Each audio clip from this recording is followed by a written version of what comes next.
Hello everyone, in this tutorial we'll be guiding you on how to get a YouTube video title from Chatgpt. Now if you're into content creation and you'd like to get titles for your niche, you can come over to Chatgpt and type in a prompt. So say you need titles of videos to make depending on your niche and you're in mobile phones.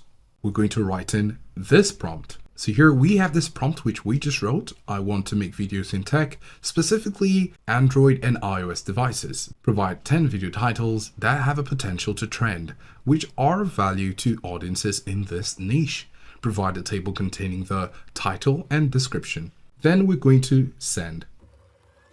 Awesome. So now we have video titles and you can see iPhone versus Android in 2025, which one is actually better. And this is a head-to-head comparison of the latest iPhone and Android flagship devices covering performance, battery, camera, and software updates.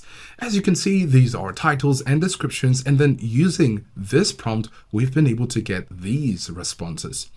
Now you can see you're going to basically follow the same steps. You want to make videos in your niche, specifically in a subcategory of this niche, and then the number of video titles you want based on general trends and providing value to your audience. Then you have a specific information to provide a table containing title and description. And this is exactly what we have right here. Now what we can do is to click on copy and then paste it on our Google Sheets and have a tracking from there. So this is how to get YouTube video titles from Chatgpt. If you found this video helpful or insightful, do give us a like and subscribe for more videos, and thanks for watching.